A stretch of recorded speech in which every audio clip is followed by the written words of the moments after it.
ಪ್ರಿಯ ವೀಕ್ಷಕರೇ ನಮಸ್ಕಾರ. ಇದು ನಿಮ್ಮ ನಾಣಿಕೇರಿ ನ್ಯೂಸ್. ನಾನು ನಿಮ್ಮ ಜಿ.ವಿ. ಸುಬ್ಬರಾವ್.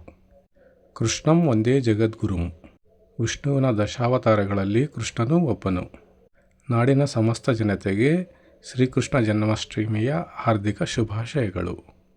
ವಿಜಯನಗರ ಜಿಲ್ಲೆ ಹೊಸಪೇಟೆ ತಾಲೂಕಿನ ಚಿಲಕನಹಟ್ಟಿ ಗ್ರಾಮ ಪಂಚಾಯಿತಿ ವ್ಯಾಪ್ತಿಯ ಐತಿಹಾಸಿಕ ವಿಜಯನಗರ ಕಾಲದ ತಿಮ್ಮಲಾಪುರ ಗ್ರಾಮದ ಶ್ರೀ ವೇಣುಗೋಪಾಲ ಸ್ವಾಮಿಯ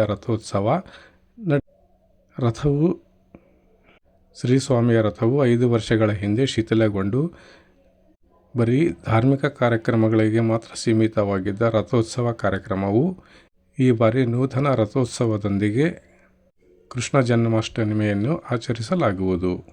ಹಲವು ವೈಶಿಷ್ಟ್ಯಗಳಿಂದ ಕೂಡಿದ ನೂತನ ರಥೋತ್ಸವವನ್ನು ನಮ್ಮ ವೀಕ್ಷಕರಿಗಾಗಿ ಬನ್ನಿ ವೀಕ್ಷಕರೇ, ಶ್ರೀ ವೇಣುಗೋಪಾಲ ಸ್ವಾಮಿಯ ನೂತನ ರಥವನ್ನು ನೋಡೋಣ.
ಸರ್ 16/8/2025 ಬೆಳಗ್ಗೆ 9:15ಕ್ಕೆ ಶ್ರೀ ಸ್ವಾಮಿಯ ಪೂಜೆ ನಡೀತಿದೆ.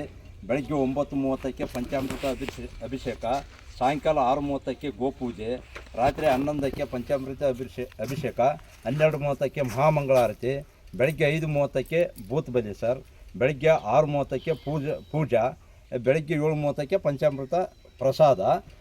ಇದು ಇನ್ನೊಂದು ಸರ್ 17/8/2025 ತೇರು ಸಾಯಂಕಾಲ 4:00ವರೆಗೆ ಎಳಿತೈತೆ. 4:00ವರೆಗೆ ಎಳಿತೈತೆ ಸರ್. ಇದು ನಾವು 2020 ಕೋವಿಡ್ ಏನು ಬಂತಲ್ಲ, ಅಲ್ಲಿಗೆ ತೇರು ನಿಂತ್ಕೊಂಡ್ಬಿಡುತ್ತೆ ನಮ್ಮದು. ಅಲ್ಲಿಂದ ಈಗ 5 ವರ್ಷ ಆಯಿತು ತೇರೇ ಹೇಳಿಲ್ಲ ನಾವು. ಇಂದು ಸಲ ಉತ್ಸವ ಮೂರ್ತಿ ಅಂತಂದು ಒಂದು ಸಣ್ಣದು ಬಂಡೆ ಕಟ್ಟಿ ಇದು ಮಾಡಿದ್ವಿ. ಯಾಕಂದರೆ ನಮ್ಮದು ಹಳೆ ತೇರು ಕೆಟ್ಟೋಯ್ತು, ಅದು ಗಡ್ಡಿ ಹೋಯ್ತು, ಎಲ್ಲ ಹೋಯ್ತು. ಏನೋ ಈ ವರ್ಷ ಸ್ವಾಮಿಯ ಕೃಪಾ ಆಶೀರ್ವಾದದಿಂದ ಕೆಲವೊಂದು ಭಕ್ತಾದಿಗಳು ಅವರು ಭಾಳ ದೇಣಿಗೆ ಕೊಟ್ಟು ನಮಗೆ ಸಹಕಾರ ಮಾಡಿದಕ್ಕಾಗಿ ಇವತ್ತು ಹೊಸ ತೇರು 35 ಲಕ್ಷ ರೂಪಾಯಿ ಕೊಟ್ಟು ತೇರು ಮಾಡಿಸಿದ್ವಿ. ಅದಕ್ಕೆ ಯಾವ್ಯಾವ ಕಾರ್ಯಕ್ರಮ, ಹೋಮಗಳು ಮತ್ತು ಏನೇನು ಮಾಡ್ತಾ ಇದ್ದಾರೆ ಪುರೋಹಿತರಿಂದ? ಈಗ ನೈಟು ಅಭಿಷೇಕ ಇರ್ತೈತಿ, ರಾತ್ರಿ 10 ಗಂಟೆಯಿಂದ ಅಭಿಷೇಕ ಸ್ಟಾರ್ಟ್ ಆಗತ್ತೆ.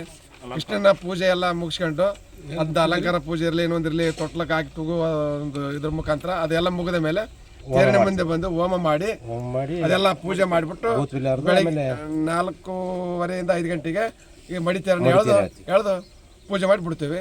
ಮತ್ತು ಅದು ಮುಗಿದ ನಂತರ ಅನ್ನ ಪ್ರಸಾದ ಇರ್ತೈತಿ. ಎಲ್ಲ ಬಂದ ಭಕ್ತಾದಿಗಳಿಗೆ ಎಷ್ಟು ಜನ ಬರಲಿ, ಬೇರೆ ಒಬ್ಬ ಭಕ್ತಾದಿಗಳಿಗೆ ಅನ್ನ ಪ್ರಸಾದವನ್ನು ಬೇರೆ ಒಬ್ಬರು ದೇಣಿಗೆ ರೂಪದಲ್ಲಿ ದುಡ್ಡು ಕೊಟ್ಟಿದ್ದಾರೆ, ಅದನ್ನು ನಾವು ಮಾಡಿಸ್ಲಿಕ್ಕೆ ವ್ಯವಸ್ಥೆ ಮಾಡ್ತೀವಿ. ಆಮೇಲೆ ಅದು ಮುಗಿದ ನಂತರ 4:00ವರೆಗೆ ಮತ್ತೆ ತೇರು ಇರ್ತೈತಿ.